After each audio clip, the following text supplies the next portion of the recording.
לקות למידה היא נושא שתפס את הכותרות בשנים האחרונות. מחקרים הוכיחו שהילד אינו עצלן ולא רוצה ללמוד.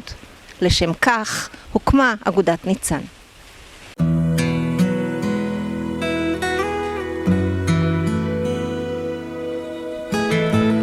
ניצן חיפה היא עמותת הורים ומתנדבים אשר נוסדה בשנת 1974. עמותת ניצן חיפה היא עמותה עצמאית ומקומית שאינה קשורה בשום צורה לניצן הארצית. העמותה שמה לה למטרה לסייע לילדים, בני נוער ומבוגרים הסובלים מלקויות למידה, הסתגלות ותפקוד.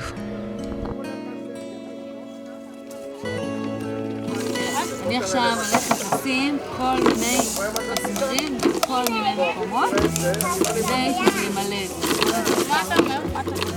לקויות למידה מוגדרות כהפרעות בתהליך הלמידה. ברוב המקרים מתגלית לקות הלמידה כאשר קיים פער משמעותי בין ביצוע בפועל לבין הביצוע הצפוי בהתאם לגיל הכרונולוגי ורמת המשכל. נדגיש כי אין הכוונה לקשיים הנובעים מפיגור שכלי או מבעיות רגשיות חמורות.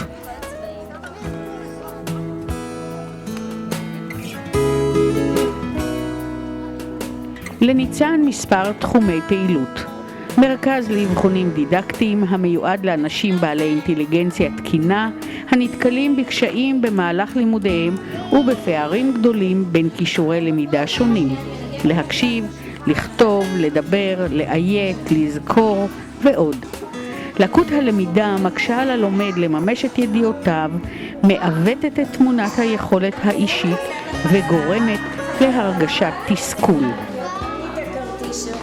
לניצן מרכז טיפולי.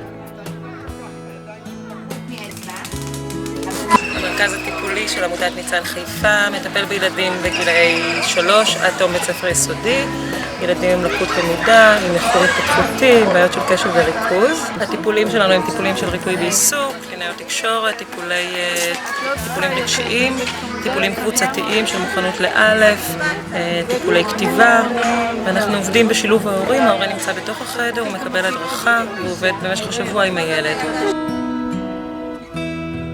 במרכז מטופלים כ-170 ילדים בשבוע על ידי צוות רב-תחומי המסייע לילדים להישאר במסגרת החינוך הרגיל.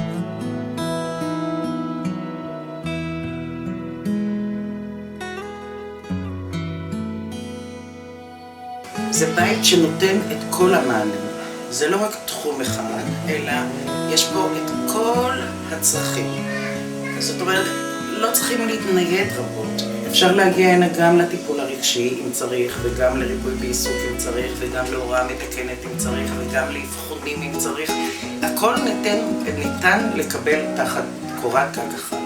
שזה אחד הדברים, זה אחד היתרונות להורים, אנחנו שומעים את זה השכם והערב, שהורים מאוד מודים לנו שקיים כזה מקום. ואנחנו מקווים שבאמת נוכל להמשיך ולתת כל מה שרק אנחנו יכולים כדי לתת את השירות הטוב ביותר.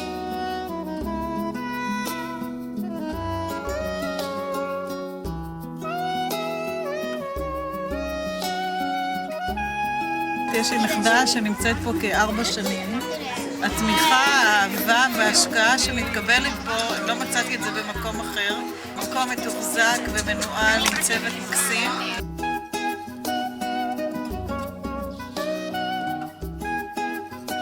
אני אימא לילדה בת 5.5 שמטופלת כאן מזה חצי שנה.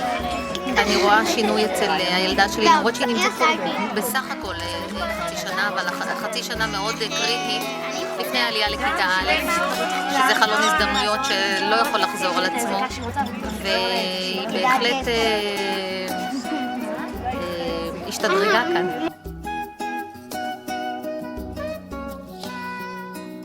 יש לנו מועדון חברתי מאוד גדול שממוקם בחיפה, שמשרת מאות ילדים, בני נוער ומבוגרים, שזה המקום היחידי שהם יכולים לבוא וליהנות ולהיות בין השווים להם.